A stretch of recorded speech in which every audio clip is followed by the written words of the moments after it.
Mwanamke, unapata maumivu makali wakati wa tendo la ndoa. Hebu nisikize vizuri. Kuna sababu ambazo huwa ni vyanzo vinavyopelekea wewe kupata hali hiyo. Na leo nimekuandalia sababu kuu 7 ambazo zinaweza zikawa ni chanzo cha tatizo lako. Sababu ya kwanza ni ukosefu wa uteute au majimaji ukeni kwako. Na hapa tunazungumzia hali ya Bartholin glands kushindwa kufanya kazi yake vizuri, au hali ya kiwango cha pH ukeni kuwa kimebadilika.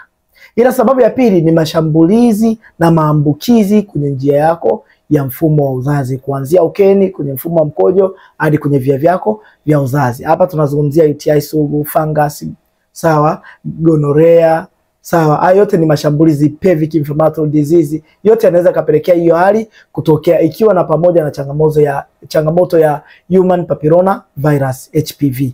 Sababu ya tatu ni magonjwa kwenye mfumo wa uzazi. Hapa tunaweza tukazungumzia kama endometriosis, fibroids na ovarian cyst. Sawa, inaweza kuwa ni chanzo kimoja hapo. Na sababu ya 4, kukakamaa kwa mirija ya uzazi. Sababu ya 5 tunasema ni tatizo la hormone. Sawa, na hapa tunaiangalia hormone ya kike inayojulikana kama estrogen. Mabadiliko ya hormone yanaweza kampelekea mwanamke kukosa hamu ya tendo la ndoa na ikapelekea mwanamke kukumbana na hali ya ukavu ukeni. Sababu ya 6 ni changamoto za kisaikolojia. Unakuta huyu mwanamke, mtu aliyenayo kwenye mahusiano, sawa, yani ni kwamba hivi labda kuna vikwazo vingi, kuna sababu nyingi, kuna mambo mengi yamemsababisha yeye kushindwa kuenjoy hilo tendo. Au huyu mwanamke ana hofu, au huyu mwanamke ana wasiwasi juu ya kitu fulani. Unamwona yuko kwenye tendo, kumbe yuko sehemu nyingine.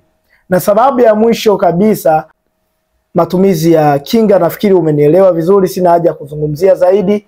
Hila, kama wewe hii hali imekukuta na imekusumbua kwa muda mrefu, nitafute nami niko tayari kupatia suluhisho.